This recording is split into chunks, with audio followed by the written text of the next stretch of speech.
വൃത്തിസാരൂപ്യമിതരത്ര. മനുഷ്യന്മാരെ എല്ലാവരും അനുഭവിക്കുന്ന ഒരു അവസ്ഥയെക്കുറിച്ചാണ് പതഞ്ജലി മഹർഷി 4-ാമത്തെ സൂത്രത്തിൽ പറയുന്നത്. എന്താണെന്നല്ലേ?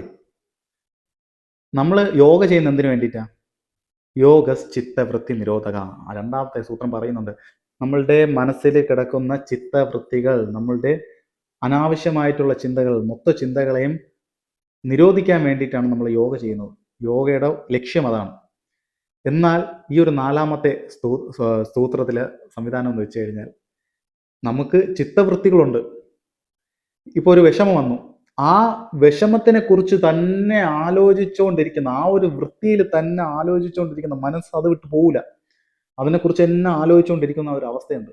ഇതാണ് മനുഷ്യ മനസ്സിൻ്റെ ആ ഒരു അവസ്ഥ.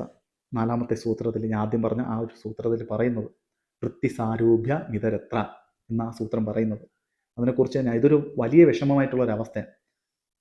പുറത്തു വരാനായിട്ട് ഭയങ്കര പാടായിട്ടുള്ള ഒരു അവസ്ഥയാണ്. നമ്മൾ ഇങ്ങനത്തെ ഇപ്പം എന്തെങ്കിലും ഒരു സംവിധാനം, നമ്മൾ ഹാർട്ട് ടച്ച് ചെയ്യുന്ന എന്തെങ്കിലും ഒരു വിഷമം വന്നു കഴിഞ്ഞാൽ താങ്ങാൻ പറ്റാത്ത വിഷമമായിരിക്കും. അതിനെക്കുറിച്ച് തന്നെ നമ്മൾ ചിന്തിച്ച് ആ വൃത്തിയെക്കുറിച്ചാണ്. അത് നമുക്ക് നിരോധിക്കാൻ പറ്റില്ല. ആ വൃത്തിയെ അതിൽ തന്നെ ലയിക്കും.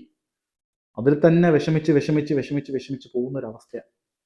അതിൽ നിന്ന് നമ്മൾ വെളിയിൽ വരണം. അതിന് യോഗയിൽ മാർഗമുണ്ട്. നമ്മളതിൽ നിന്ന് മൈൻഡ് ഡൈവേർട്ട് ചെയ്ത് മെഡിറ്റേഷൻ, ജപം, ധ്യാനം എന്നുള്ള സംവിധാനത്തിലോട്ട് വന്നു കഴിഞ്ഞാൽ ഓട്ടോമാറ്റിക്കലി ക്ലിയർ ആവും. ഓക്കെ, അത് മനസ്സിലാക്കിയാൽ മതി.